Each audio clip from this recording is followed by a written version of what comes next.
Hola a todos mis queridos niños de octavo básico.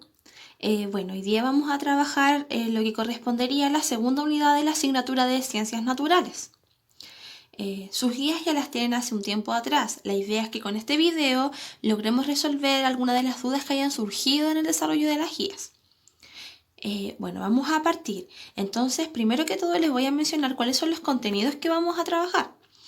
Bueno, el contenido principal es la célula, ¿verdad? Aquí, como bien lo trabajamos en el séptimo año básico, pudimos descubrir que existía la célula eucarionte y la procarionte. Esto también lo vamos a repasar el día de hoy, además de los sistemas, el digestivo, respiratorio, circulatorio y el excretor. Bueno, entonces vamos a comenzar. El cuerpo humano es un conjunto formado por 50 billones de células agrupadas en tejidos y organizadas en diferentes sistemas. Nuestro organismo parece saber que de la unión nace la fuerza, pues las células se organizan en tejidos, órganos, aparatos y sistemas para realizar sus funciones. Si bien tu cuerpo funciona gracias a la actividad de diversos sistemas, si no fuera por la célula, nada andaría bien dentro de ti. Se podría decir que es prácticamente la primera piedra para formar la estructura de una casa, ya que es la unidad básica de nuestro organismo, capaz de cumplir todas las funciones necesarias para poder vivir. Por ejemplo, crecer, reproducirse, metabolizar, responder a estímulos y diferenciarse. Es muy pequeña, invisible al ojo humano, pero posee la habilidad de trabajar independientemente. ¿Sabías que la mayoría de las células son demasiado pequeñas para verse en un microscopio? Y que haría falta 50 células humanas para poder cubrir el punto de la letra I. Si bien la mayoría de las células son pequeñas, no obstante, algunas son grandes. Por ejemplo, la yema de un huevo de gallina es una célula grande. Puede ser así porque no necesita asimilar más nutrientes. Para poder comprender cómo funciona el cuerpo humano, cómo se desarrolla y envejece y qué falla en caso de enfermedad, es imprescindible conocer las células que los constituyen.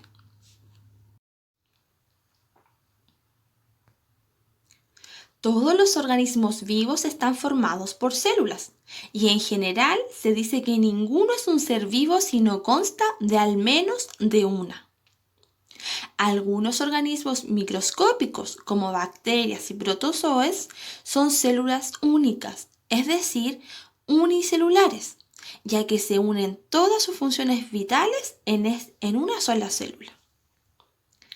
Mientras que los animales y las plantas están formados por millones de células organizadas en tejidos y órganos. Y a estas se les llaman pluricelulares, ya que para poder funcionar deben poseer más de una célula. Para realizar su trabajo, la célula tiene en su interior componentes esenciales. Son sustancias químicas y enzimas que reaccionan para proveerla de energía. Además, posee material genético que contiene la información necesaria para producir componentes celulares y para la duplicación celular. De acuerdo a su estructura y tamaño y funcionalidad, las células se pueden dividir en dos grandes grupos, donde encontramos a las procariotas y a las eucariotas. Vamos a iniciar explicando a las procariotas. Estas no tienen núcleo. Su composición es más simple que la de las eucariotas, ya que posee solo ribosomas, elementos químicos y enzimas en el citoplasma, todos necesarios para su crecimiento y división celular. Se dice que estas células son la primera clase que hubo en el planeta. Por lo general, presentan las siguientes partes: la pared celular, que le da la forma, la membrana plasmática, que les separa del medio donde viven y que controla el paso de las sustancias, el citoplasma, que está lleno de agua y contiene gran cantidad de sustancias disueltas, gotas de líquidos o inclusiones de sustancias de reserva como el almidón.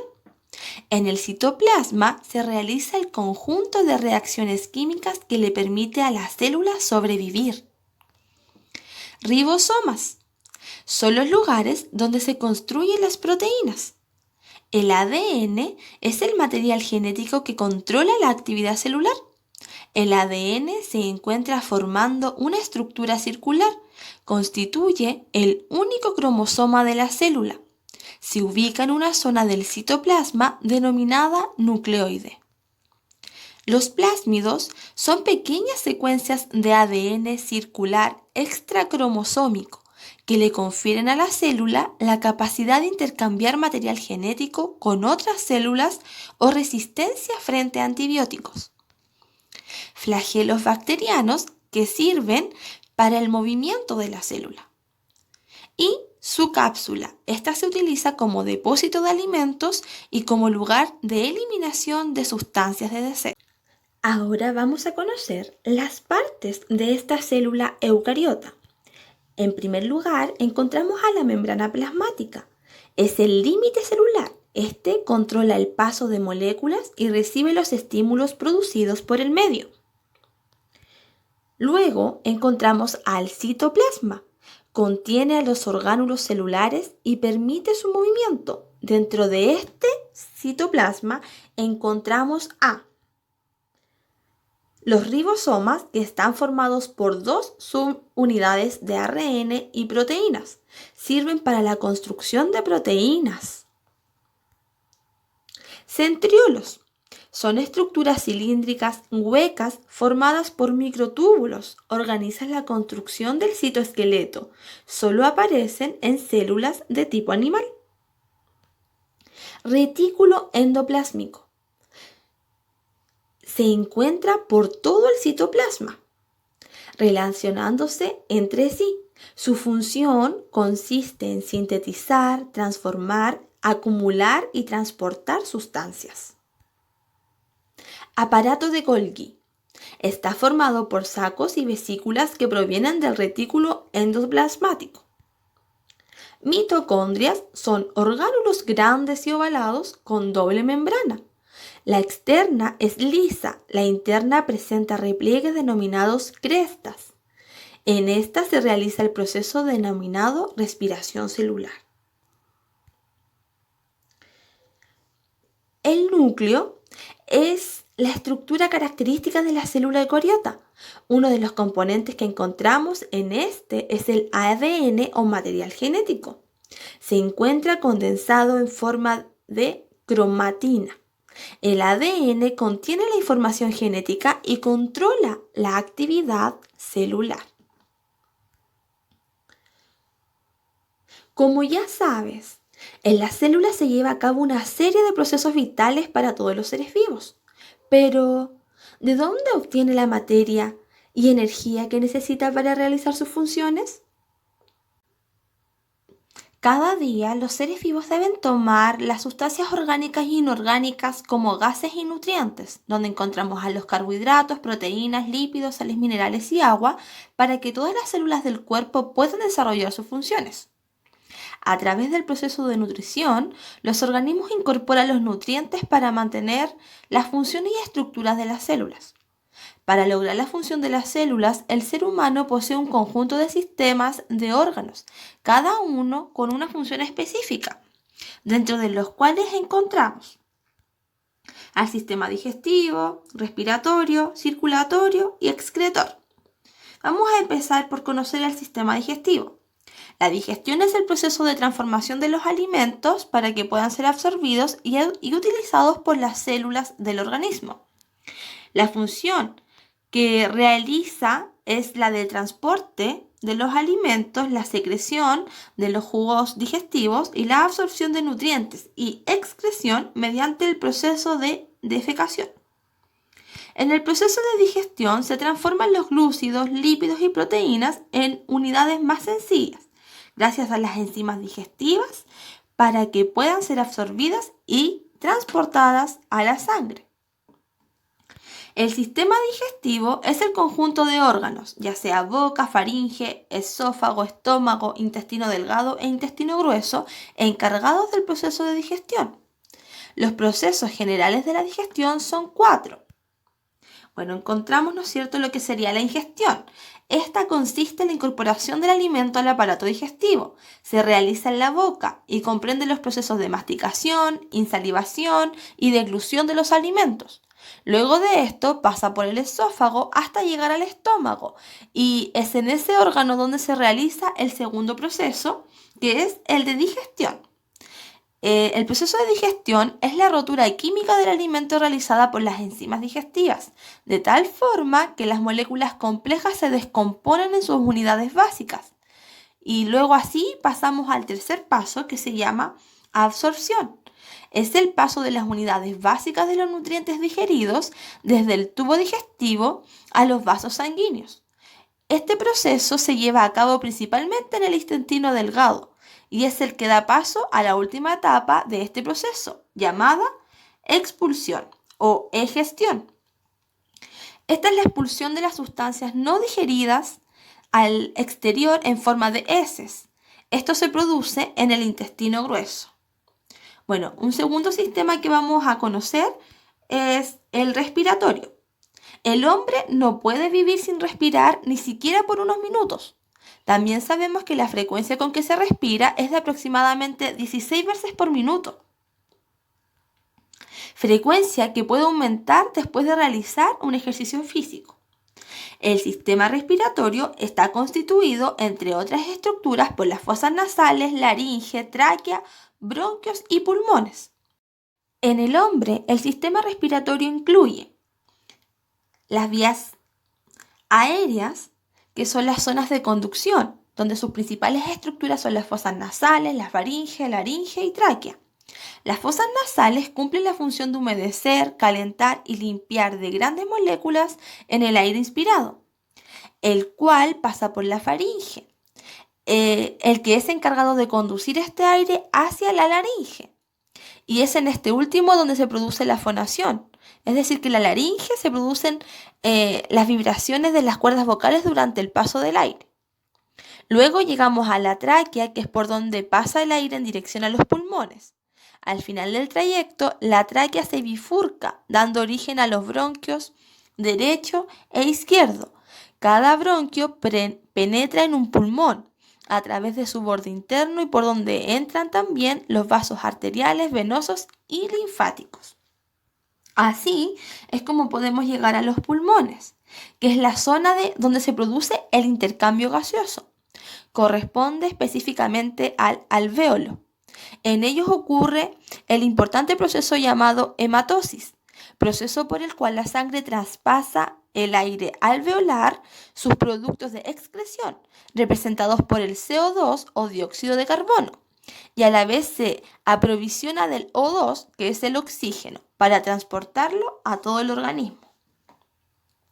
Bueno, un tercer sistema que vamos a conocer y vamos a hablar el día de hoy es el sistema circulatorio.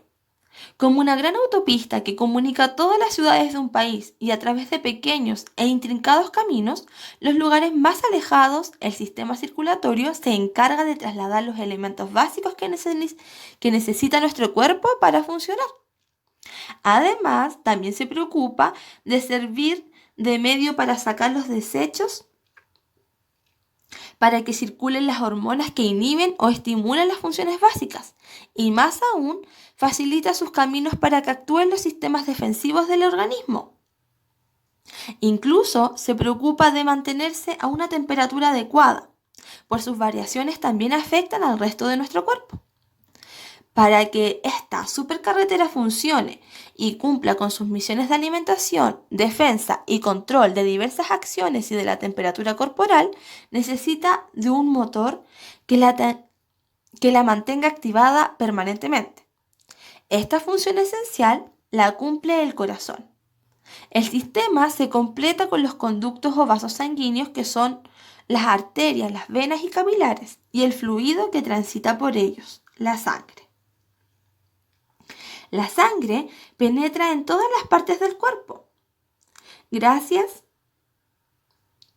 a que posee una bomba muscular llamada corazón y una red de tubos conocidos como vasos sanguíneos, que son las arterias, como lo dijimos anteriormente, las venas y los capilares. Por lo tanto, podemos decir que las principales funciones de este sistema son la distribución, que transporta desde los pulmones hacia las células corporales el oxígeno y los nutrientes. Conduce los residuos a los riñones y traslada las hormonas desde las glándulas a los tejidos.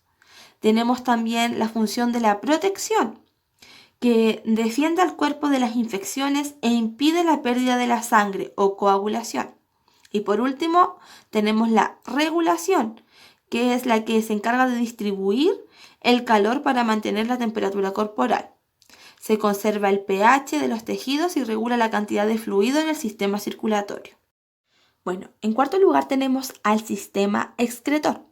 Los alimentos que ingerimos tienen ciertos componentes que para el cuerpo humano resultan definitivamente inadmisibles y que por lo tanto deben separarse antes de ser consumidos. El sistema digestivo expulsa los restos de la digestión mediante las heces y el sistema respiratorio libera lo sobrante de la respiración a través de los pulmones.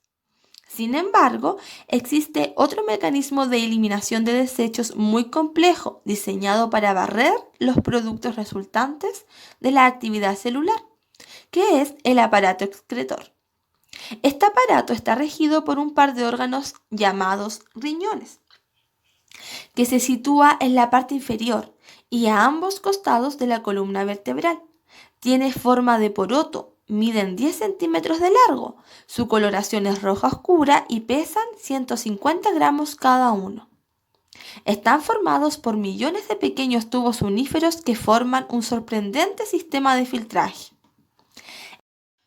Bueno, en cuanto al funcionamiento, la arteria renal es la encargada de hacer llegar la sangre al riñón que se difunde por todos los tubos uníferos o nefrones a través de los vasos capilares y deja en ellos los residuos contenidos en ellas. La sangre concentrada permanece en los glomérulos y a medida que avanza en el tubo unífero va recibiendo el aporte de agua y los productos útiles. Hasta llegar al final del recorrido recupera su composición original y libre de desechos. Saliendo luego por medio de la vena renal, los productos residuales disueltos en el agua se vierten en la vejiga urinaria y de allí son excretados en un líquido llamado orina. Junto con la función de retirar de la sangre los productos de desecho, los riñones ejercen otro importante proceso, como regular el volumen, la composición y acidez de la sangre y mantener el equilibrio acuoso del cuerpo. Por lo tanto, consideramos algunos órganos o sistemas excretores. Encontramos a los riñones que son los que eliminan la gran cantidad de sustancias. Los pulmones eliminan el CO2. La piel elimina el agua, algunas sales y sustancias orgánicas. Y el hígado elimina algunas toxinas y lípidos. Bueno, mi querido octavo, ahora los invito, ¿no es cierto?, a poder desarrollar las guías, aquellas dudas que le hayan quedado. Espero poder haberlos ayudado a resolverlas. En caso de que les surgieran algunas dudas distintas, les pido que por favor se contacten con sus profesores jefes para que así ella, ¿no es cierto?, en este caso, me pueda hacer llegar estas dudas y yo de alguna u otra forma poder ayudarlos a solucionarlas. Espero que se encuentren muy bien, los quiero mucho y sigan cuidándose y protegiéndose en estos días.